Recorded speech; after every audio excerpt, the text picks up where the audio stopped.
इस्लामाबाद समेत मुल्क भर में जान बचाने वाली 131 अद्वियात की शदीद किल्लत पैदा हो गई है। वजारत सेहत हुकाम ने drug regulatory authority of Pakistan को खत लिख दिया है। खत का मतलब, महंगाई इस कदर बढ़ चुकी है कि एक गरीब आदमी पूरी कोशिश करता है कि घर में कुछ करके कावा शावा को बना लिया जाए और उसी से इलाज मुमकिन हो पाए। और जनाब आजकल आपको पता है मौसम भी चेंज हो रहा है, आप किस तरह देख रहे हैं इस सारी सूरत हाल को? ये चीज़ आज से तो महंगाई नहीं बढ़ रही, शुरू से बढ़ते हुए आ रही है। मेरे ज़माने में तो 8 आने का बकरा लेता था, अब 8 आने का तो तस्वर नहीं कर सकते। 8 आना ही नहीं है अब तो, अब 8 आने का तो सवाल ही नहीं पे। जी एक्चुअली मैं पिछले कुछ दिनों से ना थोड़ी टेंशन में था।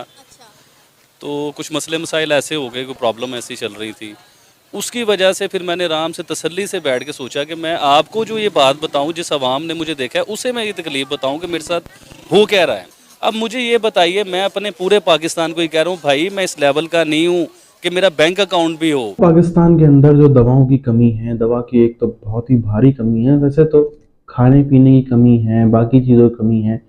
अब स्वाभाविक सी बात है, आदमी चलो महंगे कपड़े नहीं खरीदेगा, जो पुराने कपड़े हैं उसमें जैसे तैसे अपने गुजारा कर लेगा। खाना भी चलो जो 5 रोटी खाता है वो 2 रोटी 3 रोटी खा के जैसे तैसे करके उसमें भी गुजारा कर सकता है। पर इलाज क्या ये हो सकता है कि आज किसी का एक्सीडेंट हो गया, कोई कह दे कि नहीं हटाओ मैं 6 महीने बाद इलाज कराऊंगा? ऐसा नहीं हो सकता है।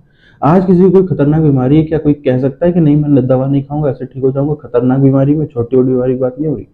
तो इसीलिए पाकिस्तान में दवाओं की कमी बहुत ही भारी कयामत लेकर के आ रही है, और ये कयामत मजबूर कर रही है कहीं ना कहीं पाकिस्तानियों को सनातन की ओर लौटने की तरफ।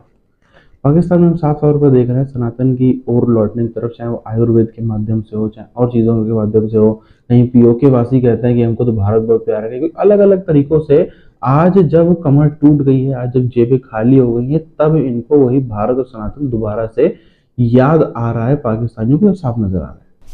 जी देखें, इस्लामाबाद समेत पूरे मुल्क में जान बचाने वाली और ज़रूरी अद्वियात की शदीद किल्लत पैदा हो गई है, जिसके बाद हेल्थ डिपार्टमेंट इस्लामाबाद ने और वफाकी वजारत सेहत हुकाम ने ड्रैब को खत लिखा है और उनको बताया है कि मुल्क में इस वक्त 131 जान बचाने वाली अद्वियात मैसर नहीं है, जिसकी वजह से लोग बहुत परेशान हैं। इन अद्वियात में ज़्यादातर मल्टीनेशनल कंपनियों की अद्वियात हैं जो उन्होंने बंद कर दी है बनाना, क्योंकि कीमतों का तनाज़ा है। कंपनियां चाहती हैं कि उनकी कीमतें बढ़ाई जाएं, जबकि हुकूमत पाकिस्तान उनकी कीमतें नहीं बढ़ा रही, जिसकी वजह से ये अद्वियात शॉर्ट हो चुकी हैं। 131 अद्वियात इस वक्त मुल्क भर में मैसर नहीं है। हमारी ड्रैब हुकाम से बात हुई है, उन्होंने कहा कि उस मामले का बहुत जायजा ले रहे हैं। दूसरी जानिब वफाकी हुकाम का कहना यह है कि पूरे मुल्क में और इस्लामाबाद की फार्मेसीज में उन्होंने सर्वे किया है, 1 हफ्ता लगा है उन्हें, और इस सर्वे के बाद उन्हें पता चला है कि लोग इधर उधर मारे मारे फिर रहे हैं और उन्हें जहनी अमराज के समेत दिल की, कैंसर की और दीगर अद्वियात जो हैं वो नहीं मिल रही। बहरहाल अब के जो है मैंने अपनी 4 क्लिनिक खोला हुआ है और मैं फी सबीलिल्लाह दवा देता हूँ। कैंसर का लेट स्टेज कैंसर का इलाज करता हूँ।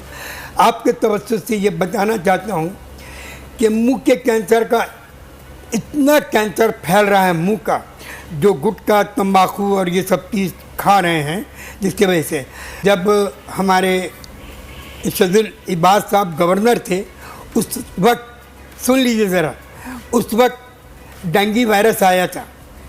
मैंने उसका टोटका बताया तो लोग पपीते के पत्ते को 500 रुपये में बेचने लगे। मैं इसलिए टोटका नहीं बताता हूँ कि लोग इसको तिजारत कर रहे हैं। तो मेरे पास बता दें, मैं उनको भेज दूँगा, दे दूँगा फ्री में। अगर 1000 पूरा पाकिस्तान भी उलट कर आ जाएगा तो मेरी दवा ख़त्म नहीं होगी, मैं सबको बांट रहा हूँ।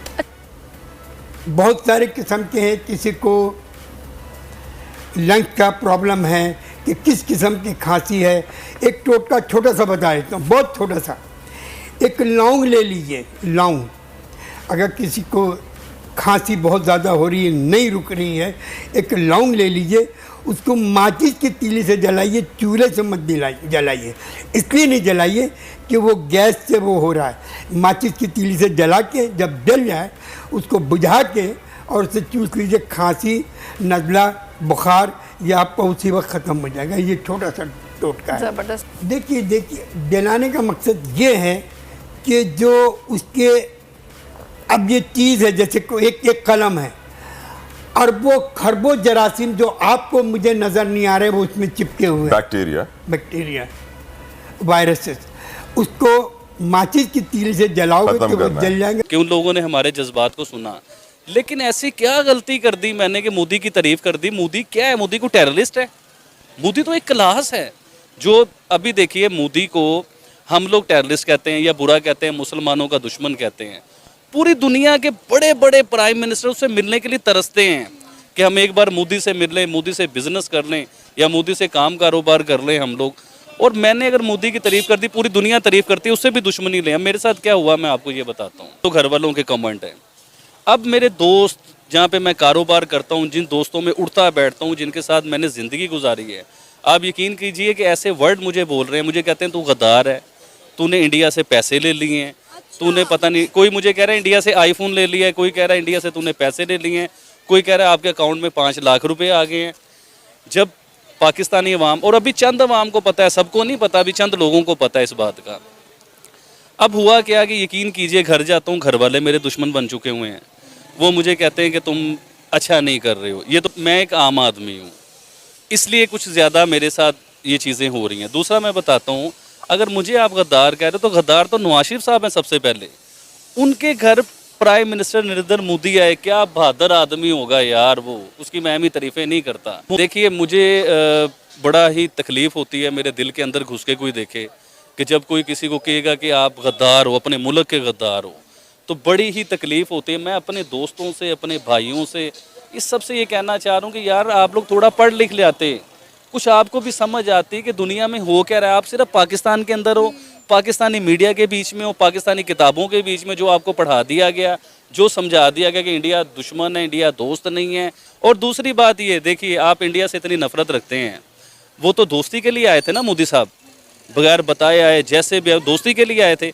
आपने क्यों दोस्ती नहीं की? वो दोस्ती करते हैं, आप दुश्मनी करते हैं। अब कुछ बातें ऐसी मैं करूँगा ना इसके ऊपर तो वो ज़्यादा मसला बन जाए। अब मुझे ये बताएं कि जिन्होंने इंडिया जाके काम किया, जो ब्रांड बने इंडिया जाके, इन्हें लल्लू पंजुओं को पूछता कोई नहीं है। इधर इन्हें हज़ारों रुपए देना नहीं कोई चाहता, उधर करोड़ों रुपए कमाते थे। और फिर उधर ही देखिए ना आप, उधर इन्होंने मनी लॉन्ड्रिंग की, पकड़े गए, पाकिस्तान को जलील करवाया इन लोगों ने। मोदी साहब क्या बहादुर आदमी होंगे कि उसका जहाज़ पाकिस्तान में उतरा, कोई पासपोर्ट, कोई वीज़ा नहीं, कोई कुछ नहीं, और उसे आपने रिसीव भी किया, उसका जफ्फी भी डाली, वो नहीं डरा यार। वो पाकिस्तान के साथ दुश्मनी है, जंग है, जो मसले उसने आके दिखाया, और उसे आपने जफ्फियाँ डाली, उसे आपने खाने खिलाए। आप क्यों नहीं गद्दार हुए? मुझे क्यों गद्दार कर दिया? जब तक वो अपने मुल्क की तरक्की कर रहा है, अपने लोगों के साथ सिंसेयर है, मैं उसकी तारीफ़ करूँगा। अब आप लोगों की मैं कैसे तारीफ़ करूँ? कोई तारीफ़ वाला काम भी तो करके दिखाओ ना। धमकी नहीं आ रही है, थ्रेट धमकी मेरे लिए सबसे बड़ी ये है कि जहाँ पे मैं रहता हूँ वो लोग मुझे गद्दार कहते हैं। आज पाकिस्तान की मार्केट से दवाएं पूरी तरीके से गायब है। मिल रही हैं तो 8-8 गुना, 10-10 गुना दामों पर दवाएं मिल रही हैं ब्लैक में। इतनी किल्लत हो गई है पाकिस्तान में आज दवाओं की कि जो ऑर्डर्स होते हैं, इंडिया से दवाएं जाती थी, उसके अलावा यूरोप से दवाएं जाती हैं, अमेरिका से दवाएं जाती हैं, चाइना से दवाएं जाती हैं, दुनिया के और कई कोनों से भी दवाएं जाती थी पाकिस्तान के अंदर। लेकिन क्योंकि पाकिस्तान पेमेंट नहीं कर पा रहा है, इसलिए सबने हाथ खड़े कर दिए। कोई भी इनको फोकट में दवा देने को तैयार नहीं। एक तो वैसे भी आप सबको पता ही होगा कि ये जो ड्रग बिजनेस है, ये जो दवाओं का ड्रग बिजनेस है, इसमें बहुत ही सारे माफियाज हैं, और ये बहुत ही जो भी है, लोगों की जान बचती सब कुछ होता है, वो एक अलग विषय है। बहुत वहाँ पर लोगों की जान बचती भी, बहुत लोगों का जीवन संवरता भी, लेकिन इसमें बहुत बड़े माफियाज भी होते हैं जो इसमें पूरा दवा रैकेट चलाते हैं। बहुत सारी चीजें होती हैं। तो सबसे पहले तो पाकिस्तान के अंदर दवाएं नहीं अवेलेबल हो रही, तो जो आम पाकिस्तानी है, आम पाकिस्तानी का मतलब 1% अगर हम हटा लें, पाकिस्तानी एलिट को हटा दें, 10% हम जो एकदम अभी भी अपर मिडिल क्लास में बचे हुए लोग हैं उनको हम हटा दें, बाकी के ऑलमोस्ट 90% लोग जो हैं उनको आज बहुत ज्यादा तकलीफ हो रही है। वो अफोर्ड नहीं कर पा रहे हैं। क्योंकि वो अफोर्ड नहीं कर पा रहे हैं, इसलिए अब उनको लौटना पड़ रहा है घरेलू नुस्खों की तरफ, आयुर्वेद की तरफ। मतलब 75 सालों, बल्कि 75 नहीं, जब से इतिहास है, जब से कौम में सब कुछ हुआ है, सबसे दो कौमी नजरिया आया, सब कन्वर्जन हुए, सब कुछ हुआ, उसके बाद से एक हर चीज के प्रति आयुर्वेद का जैसे पाकिस्तान में किसी ने नाम भी नहीं सुना होगा, इतना वो लोग जानते भी नहीं होगा आयुर्वेद क्या है, क्या नहीं, कैसे क्या करते। लेकिन अब वही आयुर्वेद के नुस्खे जो हैं वो प्रचलित हो रहे हैं, वही आयुर्वेद के नुस्खे जो हैं वो घर घर में पहुंच रहे हैं। अगर अभी भी आप देखो मेजरली जो कल्चर अरब कंट्रीज में है, जो सेंट्रल एशियन कंट्रीज में, वो पाकिस्तान में नहीं है। वहां पे जिस तरीके से परिवार रहते हैं उस तरीके से नहीं रहते। जिस तरीके से भारत में मुंडन होता है, आजकल आप देखो पाकिस्तान में या फिर पूरे भारत सब कॉन्टिनेंट में मुस्लिम घरानों में आप देखो हल्दी की रस्म भी आज होती है, और क्या क्या रस्में जो हिंदुओं में होती है वो सब वहाँ पर होती है। ये सब चीज अडेप्ट वहाँ पे करी है जो पहले से भी चलती आ रही। मुंडन वगैरह मुझे तो नहीं लगता कि अरब कंट्रीज में कहीं पे होते होंगे।